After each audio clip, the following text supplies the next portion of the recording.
আমরা লক্ষ্য করেছি স্বাধীনতার 1 বছর যেতে না যেতেই এই দেশের সার্বভৌমত্বকে হাইজ্যাক করেছে ভারত। তারা তাদের মদত পুষ্ট একটি সরকার এখানে গঠন করেছিল। 1971 সালে সামাজিক মূল্যবোধ, ন্যায় বিচার, সাম্য এবং বৈষম্যহীন একটি সমাজকে উপহার দেওয়ার জন্য এ দেশের আপামর জনতা, ছাত্র জনতা, কৃষক, মজুর, শ্রমিক সহ সকল দল মত নির্বিশেষে সকল মানুষেরা তাদের জীবনের তাজা রক্ত বিলিয়ে দিয়ে এ দেশকে শোষণ মুক্ত, বৈষম্য মুক্ত করার জন্য তারা তাদের জীবনকে দিয়ে দিয়েছিল। আমরা লক্ষ্য করেছি স্বাধীনতার 1 বছর যেতে না যেতেই এই দেশের সার্বভৌমত্বকে হাইজ্যাক করেছে ভারত।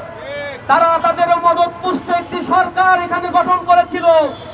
আবারও আমরা লক্ষ্য করেছি 1972 সালে যখন এই দেশ ভারত আগ্রাসন চালানো শুরু করলো, তখন মস্কো এবং পিকিং পন্থী দুইটি গ্রুপ কমিউনিস্টরা সর্বহারা পার্টি গঠন করে এ দেশের থানাগুলোতে লুটতরাজ, অস্ত্রাগার, লুণ্ঠন, মানুষের মাঝে ত্রাস সৃষ্টি, হত্যা, ধর্ষণ এবং গুপ্ত বাহিনী গঠন করে আর এক অস্থিতিশীল পরিবেশ এদেশে সৃষ্টি করেছিল। তখনই দেশের জনগণ বুঝে নিয়েছিল এ দেশে প্রকৃত স্বাধীনতার স্বাদ আমরা পাই নাই। আর কতদিনে দেশ স্বাধীন হবে সে আশায় মানুষেরা আবারও আশায় বুক বাঁধা শুরু করেছিল। অনিবার্য পরিণতিতে 1972 সালে শেখ মুজিবুর রহমানকে বাকশাল কায়েম করতে হয়েছিল। বাকশাল ফ্যাসিবাদের জন্ম দিয়েছিল।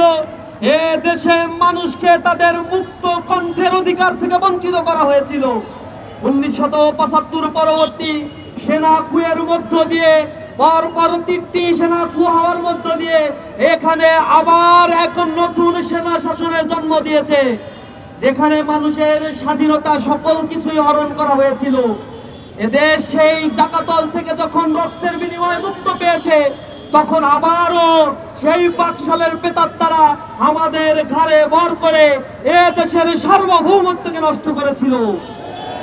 2024 সালে এই ছাত্র জনতা আবার মাঠে নেবে এদেশের স্বাধীনতার সার্বভৌমত্বকে আবার পুনরুত্থানের জন্য এই জুলাইয়ে বিপ্লব সাধন করেছিল। সেই বিপ্লবের ধারাবাহিকতায় আবারও আমরা নতুন একটি সুন্দর বাংলাদেশ পেয়েছি। স্বাধীনতার সার্বভৌমত্ব রক্ষার জন্য, সৎ, দক্ষ, দেশপ্রেমিক নাগরিক তৈরির জন্য এ দেশে একতন্ত্রী প্রহরী হিসেবে ইসলামী ছাত্র শিবির কাজ করে যাচ্ছে। আমরা আমাদের জীবন দিয়ে হলেও এ দেশের সার্বভৌমত্বকে রক্ষা করবো ইনশাআল্লাহ।